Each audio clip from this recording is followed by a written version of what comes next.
stream.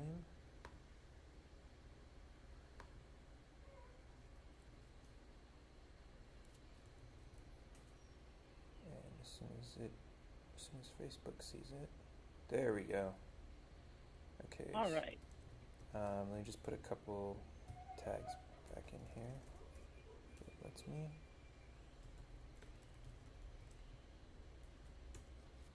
No, I guess it's not gonna let me. And let me tag Dallas, Texas. Okay.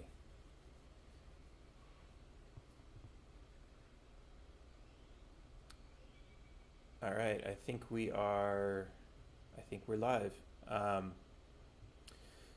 hey everybody, I am here with Melina Baker.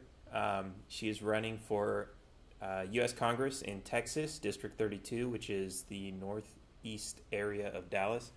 And we were just talking pretty briefly, and she's got some pretty interesting ideas, and she's a pretty strong supporter of taxation as theft. So we're happy to have her on the show. And Melina, go ahead and introduce yourself and tell us a little bit about what got you into this and why you're running. All right. Well, I joined the Libertarian Party officially about 5 years ago. I've been a Libertarian for probably 20 or 30 years before that. I just didn't realize it until I heard Lee Wright give his speech in 2012, his nomination speech from the Las Vegas convention. And so I got interested in the party, got involved, signed up in my county. Then my son ran for state chair, and he asked me if I would run for treasurer because I've got a degree in accounting. So I ran for treasurer, and I did a term as treasurer. And with the last round of candidate recruiting, we needed somebody in this particular district. And it turned out that this district is really important to us because we have a Republican candidate in the district who is basically anti anything that's libertarian. I'm not sure he even knows we exist, but just all of his ideals are in the libertarian form, that we had to have somebody. And so I said, put me down. And at first, it was just kind of I was thinking that I would be a name on a ballot, but the more I've gotten to know about the incumbent, the more I've realized we've got to do more than that. And so this has become a serious Nice. campaign, and I'd like to go in there, and I would like to do everything I can to beat him. Awesome. Yeah, that's actually kind of how I got my start with the Libertarian Party. Was they kind of talked me into running just to fill up the ballot, and then once I got in there, I was like, hey, you know what? People are actually responding to this in a positive way, and I was like, hey, I'm going to use this to actually try and wake some more people up, and a lot of good came out of it. So I'm glad to see you're doing the same. Well, I'm encouraged to hear that. That's what I'm hoping to get out of it myself. Awesome. So now you were saying that the issue of drug legalization, or well, I guess I don't know if you specifically said that, but you said there were a couple of issues that in your particular district were pretty important, and that you had a lot of support from the people, but the I guess the politicians are kind of not supporting the people. It sounds like. Right. The incumbent for the district is Pete Sessions, and he's a Republican. He's been up there since the 90s, and he's a senior representative, and he's got some pretty powerful positions. But he has stood strongly in the way of legalization policy at the federal level. And he's, of course, being from Texas, he's brought that down into the state as well. And so where we see a lot of areas of the state where it's starting to come around, people are starting to realize that marijuana is not the evil incarnate that everybody believes it to be, and realizing that it's even helpful and medically beneficial. And yet Sessions stands strong against it. And I think he's not listening to his constituency. I think he's not listening to medical data that's coming out, and I think he's just not listening to common sense because we spend Typical. so much money and so much time. Yeah, we spend a lot of time putting people in jail for possessing a few joints. And so this has become a real hot button. And in fact, this particular district is in the national spotlight because of what appears to be a battle coming down over marijuana policy. So Right. while that's not my big ticket item, I believe strongly in legalization of marijuana, but I think that's going to be a hot button in the district itself. So I'm ready to get behind it and get some changes made. Awesome. Now, this as you're telling me this whole story, it sounds so familiar. Is this guy related to Jeff Sessions at all? No, they are not related, but you almost have to think they're brothers from a different mother because they are so much alike. Yeah, that's so weird, and like that's not really a very common name, is it? I don't think I've heard it before Jeff Sessions got popular. So yeah. But coincidence. We're coincidence theorists now. So now you said one of the other issues that was really close to you is the barrier to entry for small businesses. Why don't you tell me a little bit about that? Well, as an example, I'll use myself here. I grew up in the greenhouse business. My parents had a greenhouse. My dad was a landscaper. He had a degree in forestry. I know how to grow plants. And I have a small greenhouse in my backyard, and I grow herbs. There's not a lot of people in this area that grow herbs. And what I would really like to do is not a huge production. I don't expect to make millions off of this. I don't even expect to support my family with this. I just would like to make a little extra money by selling herbs. I know some people are asking at this point, what kind of herbs are they? Are they the really good kind that we were just talking about? Well, no, they're not that kind of herb.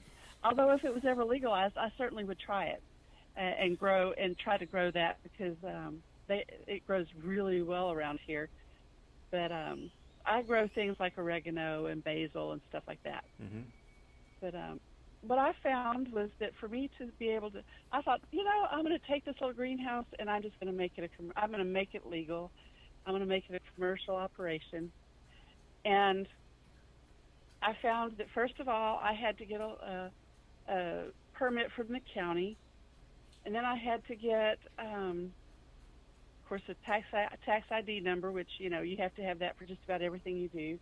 And I was going to have to go through one of the state departments here to get a license to produce these herbs. Well, in the course of getting that license, I was going to have to, and of course, all of this stuff costs money too. I was going to have to wait for an inspection, and that was going to be about a 1.5-year process. So I was going to be sitting here growing in my little greenhouse just as though I'm selling because I have to be ready for whenever this inspection comes along. So I have to be actually growing and in production. But I couldn't do anything with what I was producing because So you got to spend all this money to produce a lot more so that you can throw it in the trash until the inspection comes. Right. Or my friends are happy to take it. Yeah. They would be glad for me to get all the plants. But, I'm paying money to raise these things. Right. And so it is. I know perfectly well how to grow good plants. And I know I use natural pesticides and so forth. I don't use chemicals. But that was another thing. I have to have chemical licenses and that sort of thing, even if I didn't use chemicals. And yet I go to Walmart, and half the time their plants look dead and poor. And then I go home and look at mine, and they're beautiful plants, but they can sell theirs and I can't. And Right. It happens all the time with the dairy industry, with the beer industry, the brewing industry, with winemaking. All these, there are cottage foods, people who can goods would like to sell their food. Beauticians, people who cut hair beautifully but haven't been to beauty school. Right. And so there's all these things that you can't get into business unless you go through all these government hoops to get there. Of course, there's the option. I'm drinking from my mug that says, I like my coffee how I like my markets. Of course, there's that option. But Have you looked into that, and do you know what the actual like repercussions would be if the government caught you selling your herbs without a license? Well, I know there's a lot of penalties. To my knowledge, from what I've seen, there's no criminal penalties, but there's a good bit of civil penalty there. And so I have to confess, last weekend I did break the law, and I sold about 30 plants. Wow. So I won't turn you in. come get me. Yeah, it's insane, But and I think we said earlier before we started the broadcast that it's something that it's prohibitive to small businesses, but someone like Walmart can come along and it's nothing for them to pay that, because if you look at the ratio of the amount of profit to the actual cost of the licensing, if you're doing this as a hobby and you're only planning on making like a couple $100 a month or even a couple $1,000 a month, a $1,000 permit is a lot of money. But if you've got like a huge Walmart facility and you're making $1 million a month from selling all kinds of stuff, not just plants, then $1,000 is nothing. So yeah, it's and what's interesting is you see a lot of these big companies. I mean, it's kind of the same racket that you see with the taxi companies, and the taxi companies are, they're trying to pass laws that are making it illegal for Uber and Lyft, for the same reason. They know that they can afford these licenses, and these little individual drivers can't. So, yeah, it's got nothing to do with, no one's gonna take your oregano and use it to cook and die. That's that's exactly. I just had like a thought flash in my head, like I hope there's nobody's allergic to oregano or something, and that's actually happened. That would be a bad joke, but you get what I'm trying to say. Yeah. Well, at the convention in April, somebody was talking about this particular issue, in fact, and the thing that he said, I wish I could remember who it was because I'd love to give credit to him, but he said, would you let your friend cut your hair? Well, yes, I would let my friend cut my hair. Would you let your friend, would you drink some of your friend's homebrewed beer? Well, yeah, I'd probably do that. Well, would you let your friend do brain surgery on you? No, I probably would not do that, and I could see the point in having that as being something that's licensed. But, if you would let your friend do it, but maybe it doesn't need to be a license issue. Maybe that just needs to be a good sense type of thing. And I think we're licensing ourselves out of good sense, in fact. We're letting the government tell us what's okay so that we don't use our logic and our common sense to say, maybe I shouldn't do that. And so I think the licensing thing, not only is it a barrier to trade, but it's also dumbing down our society because it's letting the government decide what's good and bad for us. Right. And it's interesting. I don't know what your history is, but my history as I started doing what I do as an employee and then branched off to doing it as my own business, and I know a lot of people do the same thing. But it's the same thing. If you go to if you're growing plants for somebody else because they have a license and you really want to start your own business. And you might be a young person, you might be 16, 17, 18, this is your first job, and you work at some sort of farm growing whatever it is, and you want to start your own business. You see there's money in it. You think that, hey, I've got these great ideas, why am I giving them to this employer when I can go start my own business? But then you find out, oh well, first I need to save up like $5,000 for equipment, and then I have to save up another couple $1,000s for licenses. And we're forcing people to continue working for bigger businesses, which of course ultimately that influences the process of bigger businesses buying the medium businesses, and you end up with nothing but big businesses, which is what nobody likes. So exactly. Well, and most of us have ancestors who came to this country hoping to make their fortune in America. And they came here they were willing to work hard. They came here probably with some sort of a dream. And they wanted to make good when they got here. And all that stood in their way was their willingness to work hard to make it happen. And our country was built on the American dream. It was built on people who had ideas and thoughts and were willing to work hard. And that's why we became an industrial nation, because we were willing to put the elbow grease behind it to make our dreams work. We came up with ideas, and we came up with plans to make them happen. And as the government squashes little people with big dreams, I think we're also creating a sense of entitlement, because, well, if they can't make their fortune with the American dream, it kind of squashes them and makes them not want to work and not wanting to put themselves out. And so instead, they expect the government to do everything for them. Yeah, I think that's a totally valid point. I see. We see the same thing with healthcare. Like, nobody was out crying about we need government to give us free healthcare until it got really expensive. So I think you're absolutely you hit the nail on the head with that one.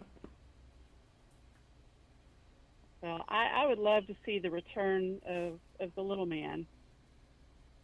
That's what inspires me. That's what inspires people to want to do for themselves.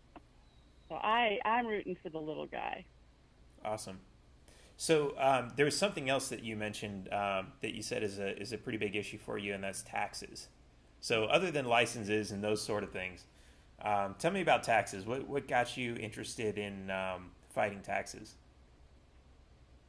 Well, I'm an accountant by education. I've got a degree in accounting from Stephen F. Austin State University. And so accountants, by nature of who we are, do a lot with taxes. And over the years, I've prepared tax returns for people, but I've also done taxes for the various corporations that I've worked for. And I see over and over again how there's a tax for just about everything. And every time I do some sort of a tax return, I'm always afraid that I'm not going to know enough to keep us out of trouble. And so the taxation system, let's just talk about income tax and franchise tax. The taxation systems have gotten so complex and overwhelming that we can't know that we know.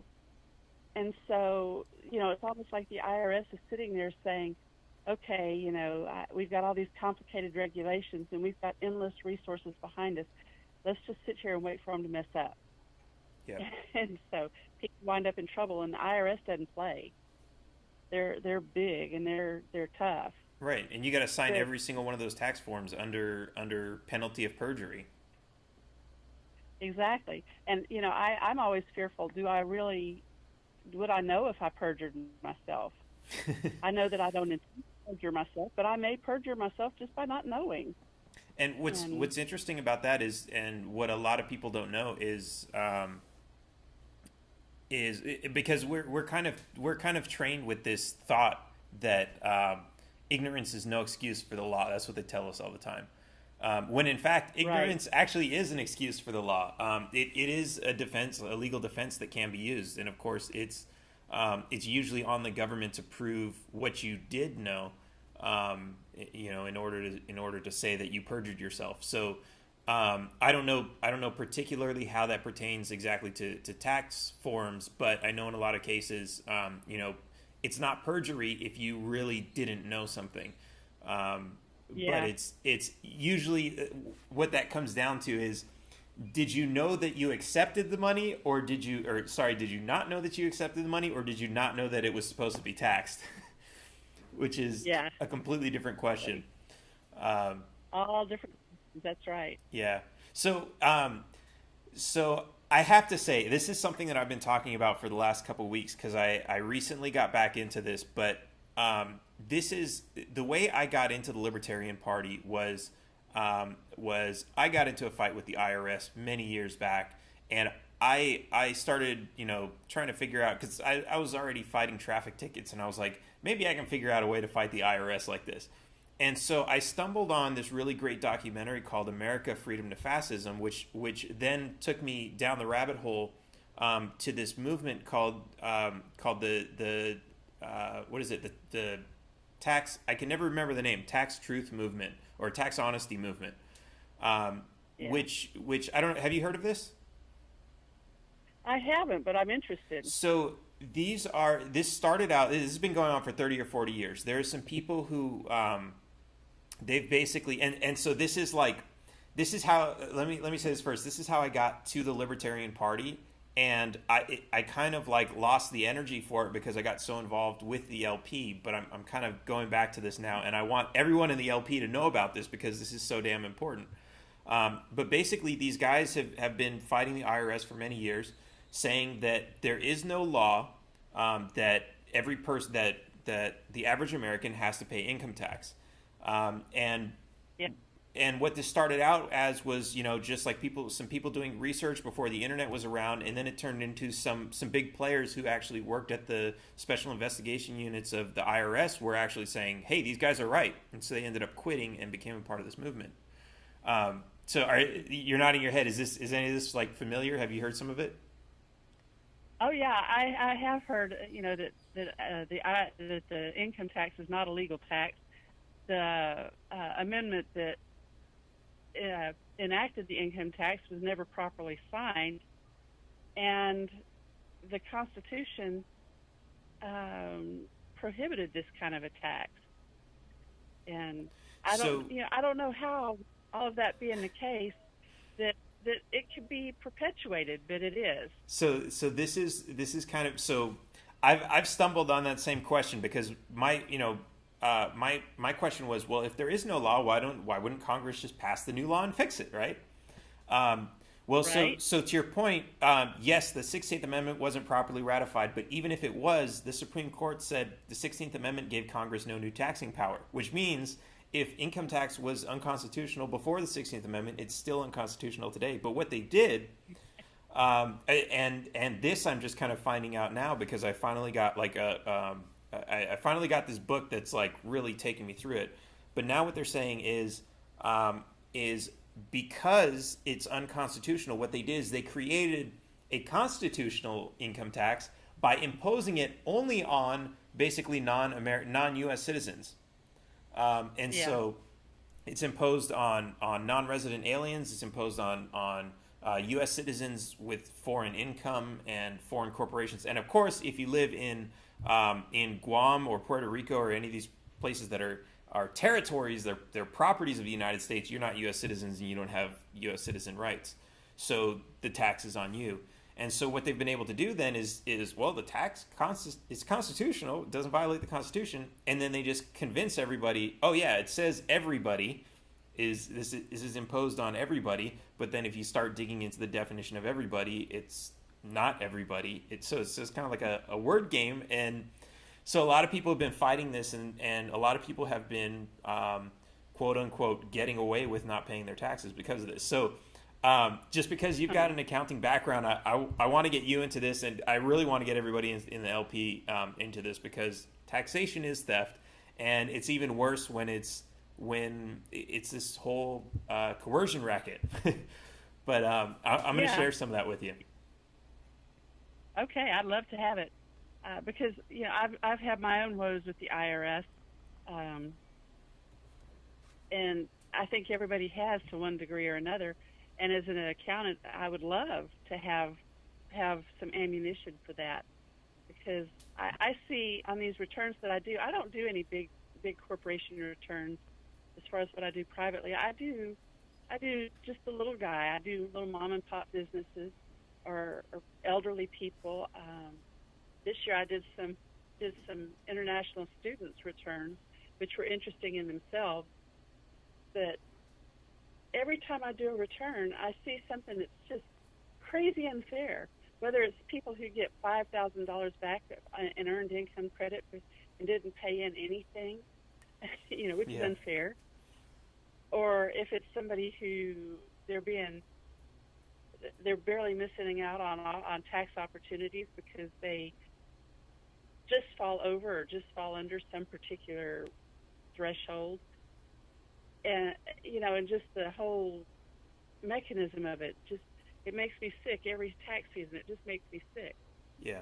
But I tell you, what makes me even sicker than income tax is property tax. My goodness, I mean, they had you over the barrel, Yeah. and Yeah. they decide what your property. Yeah, and then what they're going to tax on it. Yeah, It's and what's interesting about that is a lot of people are, they pretty much every tax assessment I've ever seen, the assessment on a newly purchased home anyway, down years down the road they may jack up the price, but on a newly purchased home, you get your tax assessment, and it's usually like 20 or 30% less than what you paid for it, and everybody's like, "Oh my God, it's a great deal! Look at this! I saved so much money. I'm ripping off the government because I'm cheating," and like they get this in their head, and it's like, no, you're getting robbed. They're just making you yeah, feel excited about it. yeah, It's exactly. Well, we lived in our house for 20 years, and we just had an appraisal done on it about 3 or 4 years ago, and the appraisal was half, or a little bit less than half, of what our tax value is.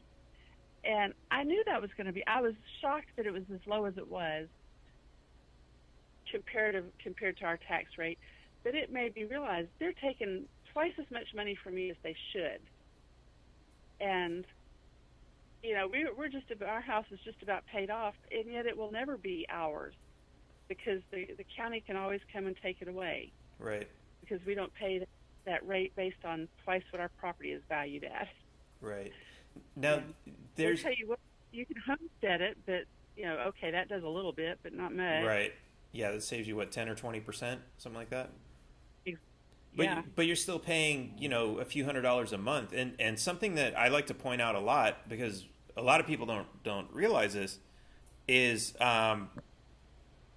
oh, sorry, I'm turning down my volume a little bit because I realize I'm yelling into the mic. But what a lot of people don't realize is even if they're paying, if you're just renting, you don't own a home, you're still paying property tax. That's built into you're essentially paying someone else's property tax, but you're paying property tax. The property that you're in is being taxed, and that is contributing to the reason that your rent is so high. So when people will say, "I'm not paying property tax, it's my evil landlord that's charging me so much money," no. Like if you're renting an apartment for $500 a month, there's a good chance that about half of that, or more than half of that, is property tax. And if you're renting a property for $1,000 a month, then half of that, which is $500 a month, you're paying in property tax. If you're renting a $1,000 a month place, you could be paying $500 a month if there were no property tax. And yeah, yeah, it's insane. But that's how they hide it. Like like I said, they give you a discount, or they say, "Oh, well, you're just going to have someone else pay for it, pay for you anyway, so what's the big deal?" But yeah, it's still theft. it is. If I don't get to choose what my tax money is going for, if I don't get to approve of how they're going to spend it, then I don't have control over my money. And if I'm going to give my money to the county or the city or the school district, I at least want to have a valid say in what happens. But once you have your elected officials in there, they tend to kind of blend into the system, and they don't listen to the constituency. So Right. what little say you have, you don't have. Right. They just go to they go to live on the Capitol and party with all their friends who are and then they don't have to worry about these problems anymore. So Yeah. if you're elected, let me ask you this: if you're elected, what are some of the first things that you're going to start doing? Are you going to are there any old is there any old legislation that wasn't passed that you want to dig up and try to push through, or is there any new legislation you want to create and push through? Well, probably the first thing that I would like to see attacked is Obamacare. Okay, I like Um, that. yeah, I don't know what the answer is, but I know it's not the answer. I know that I changed jobs right after Obamacare came in, and so I had a gap there where I didn't have insurance. And everybody always hollers about how much their insurance is with their company. Well, Obamacare was more than what I was going to pay for Cobra with my company, and so that's not a tax savings. That's not saving on Medicare, on medication, on medical insurance. There's something wrong there, and so I'd love to get rid of Obamacare first and foremost. Another thing I would like to do is get rid of the Department of Education. I believe that education is one of those things that it's best done as close to the community as it can be. I'm really not crazy about state education departments. I like the idea of the school board being autonomous, but I realize that that's not necessarily a practical thing. But really, what do we get out of federal? Well, I was just going to say, that's a really good point, and a lot of libertarians say that we need to end the Department of Education, and a lot of non-libertarians say, "Whoa, wait a minute, you're going to get rid of education." But I just want to point out that's not the case. The Department of Education is basically just a huge federal bureaucracy that wastes money. That means all the money that we're forced to pay into these school systems gets siphoned off into nowhere. For whatever these programs are, and the federal Department of Education really does nothing. It doesn't make education better, and it doesn't contribute any money to any of these education programs. So really, all that's doing is that's saying the states are going to be able to operate the way they were before the Department of Education, which was perfectly fine, and that sort of thing.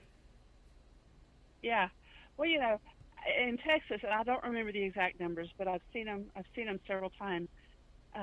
We send, say, $500,000, which is obviously not nearly what we send up to the feds. But our Department of Education sends $500,000 up to the feds. They do whatever they do, and then send us $250 back. Right. And there's no value added to that $250,000 that they kept, other than overhead for that bureaucracy. Right. So at the very least, why not just send that to your own state and let them, spend it directly instead of, sending it away and then only getting half of it back? Especially a good analogy for that might be, you go to your job, you work, they give you $100 cash, you go and stick it in the bank, and then you go to spend it on your ATM card, and there's only $50 on it. Yeah. That wouldn't make sense to anybody, and that's kind of what's going on there. It is, and people just don't realize it. I think the magnitude of the money that we send up is so huge that people can't relate to it, and they can't look at those numbers and say, "Oh my goodness, we're getting less than half back of what we sent," and they assume something must have been done with it, and there's no accounting for it. They have federal education programs, but we could do that at a state level. Every state could do their own education programs, and it wouldn't more bureaucracy to do that. And, frankly, I wish we wouldn't even do those education programs. I wish that schools were just allowed to educate their students. Or that parents were allowed to educate their students. Don't get me started on that. I told my kids' schools more than once, it's my responsibility to educate my kids, and I choose to use you to do it. They didn't like that. Yeah, it's insane how much they think, like, no, we work for the government, and we are going to educate your children the way that we see fit, and that's the end of it. Yeah. That's the mentality they have. It is. That's pretty scary. Yeah. If you want to pick a fight with your school, go tell them that. All right. I don't have any kids, but when I do, I'm sure I would. But I don't know. I'd probably do something crazy like never let the government know those kids even existed. But then I've actually heard of people doing that, and that created all kinds of problems. Like, the kid grows up and they're like, well, I want a driver's license or a passport or something, and they're kind of screwed. So, Yeah, you do screw your kids over if you do Yeah, that. But but it's good an thing. interesting prospect. Well, what's even interesting like about that is people, anyone alive today has grown up in a system where that's just been the way things are. You get, you're born, you get a birth certificate. You turn 16 or 18, you get a driver's license. But these concepts are really only, not very old. The concept of a driver's license is only 100 years old. Passports are only about 100 years old. And birth certificates are what, maybe they're more than 100, maybe 150-ish. It's all a relatively Yeah. new concept. And before that, people got along just fine. There, we had people traveling all over the world without having to stop and pay taxes at the border and have all their stuff inspected and see if they were bringing anything into the country that needed to be taxed and all this other stuff. And yeah, but now somehow today we're in the system where like everybody's grown up and they've always had that, and like if you get rid of those, the world's just going to fall apart. And that's like, so of course we can't get rid of those, or we can't even think about like reducing the necessity of them. Um, it's it, Yeah, they've become a crutch for us. yeah, it's insane. All right, well, is there anything else you want to talk about? Anything that's really got you going about how you're going to run this campaign, or what you want to do with it, or how you want to change the world? Well, at the moment, I'm still just a little overwhelmed by the whole prospect of what we're doing here. Um, it's I would love input and ideas from anybody who has ideas about how to run a good campaign. Uh, but Yeah, that's one thing.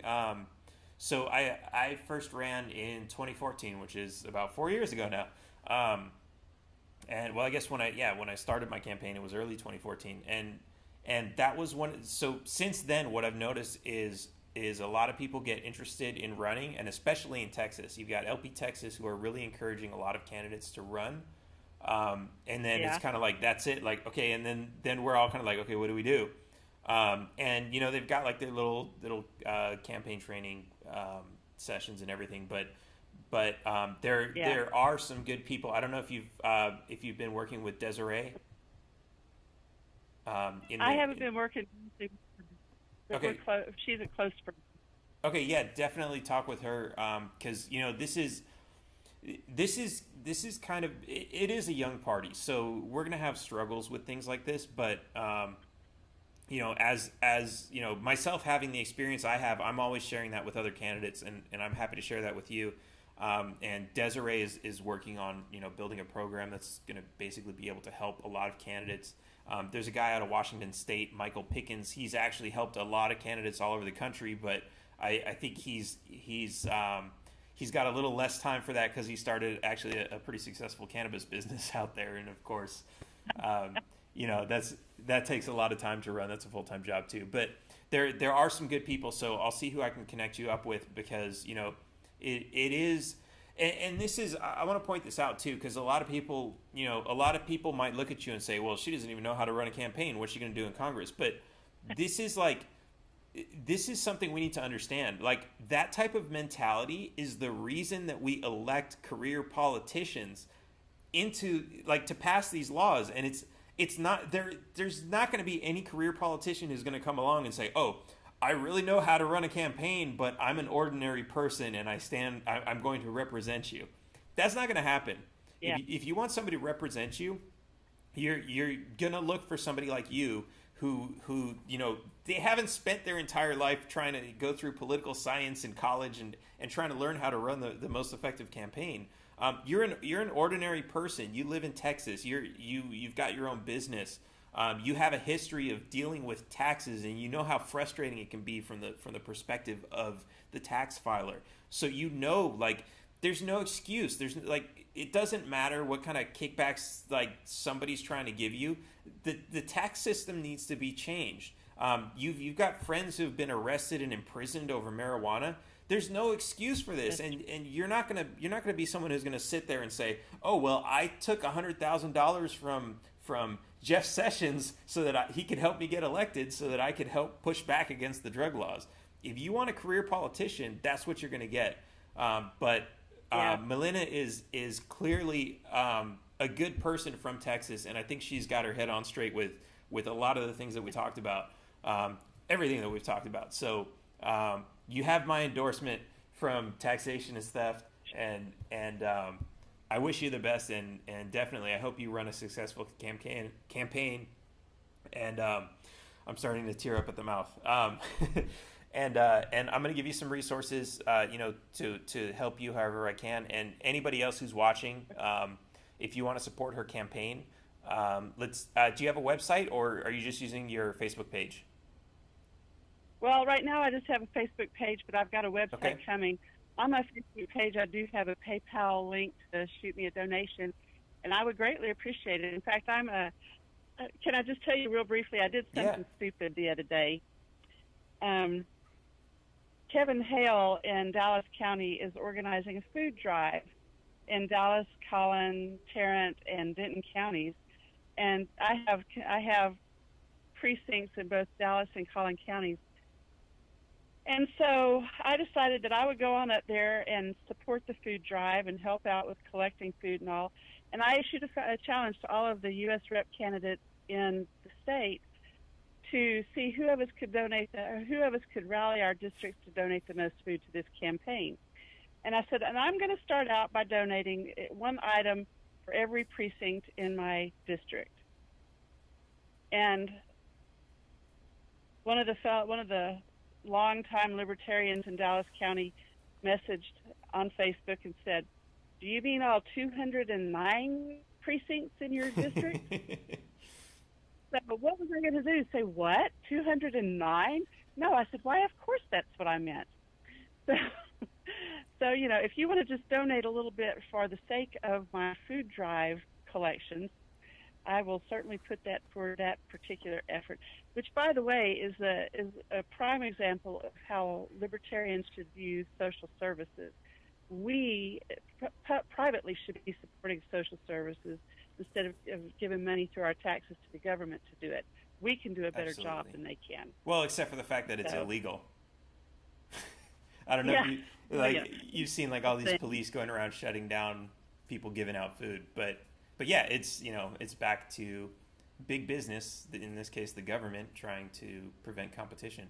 But so I'm gonna we'll work this out later. I'll post some links to your donate link and everything. But something else, just what's really great, the way I ran my campaign, I raised maybe I don't know, I totally forget what the numbers were, but they were somewhere between $2,000 and $5,000, which compared to what these other guys are doing is nothing, but it's compared to some of the libertarian campaigns, it's actually quite a lot. So, but with that little bit of amount of money, I was actually able to do a lot of damage, and I think it was something like 21 or 23% of the vote. But and this was, of course, in a two-way election, which I'm sure I got a lot of the votes just because everybody was like, well, anyone who's not a Democrat, I'll vote for.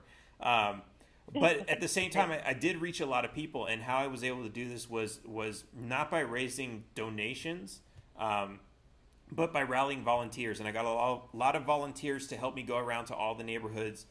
We put door hangers on all the doors. We went out and met people, and that alone, like, it's really, a lot of people think like, oh, you need to raise a ton of money and you need to put ads on TV.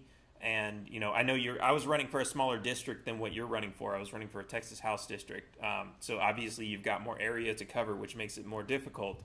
And, TV ads are expensive, billboards are expensive. But if you can figure out how to rally your volunteers, you can definitely do a lot of damage with just a little bit of money, which is, we're not taking money from giant corporations who are writing us checks for $100,000. So anybody who's watching this, just so you know, like that's kind of what we're up against. This guy Sessions, I want to say Jeff Sessions, but it's what was it, Pete Sessions? Pete Sessions, yeah. He's going to be taking like the guy I ran against took like $100,000 from some construction company and another $100,000 from the police union. And I was running on, to stop police misconduct. So, this guy's like, from 2 donors, he's already got like 200 grand, and this is what you're going to be up against. But it's not about the money. You can actually do, so whatever you do, don't get too focused on that. Get focused on your volunteers, because that's where you're going to make a huge difference, and that's where you're going to get people excited. And that's also where you see, like, you're going to get a lot of support. And when people start supporting you, that gets other people to start supporting you. They tell their friends and their family, and you get real support. You don't just get, the support of a billboard that doesn't say anything, but it's your name, and people just go blindly vote for you. So just take that on to mind. But definitely, I'm going to share some resources with you, and anything you have that I can share on the page, I'm happy to share it. And anybody in Texas, definitely vote for Melina Baker. All right. I appreciate it. Yeah, no problem. Anything else? I know I've probably asked like 5 times. I think that's good. I think we've covered a lot. Awesome. All right. Well, you have a good night, and everybody else, stay tuned for some more information from Melina Baker. We'll see you guys later. Taxation is theft. Yes. Thanks.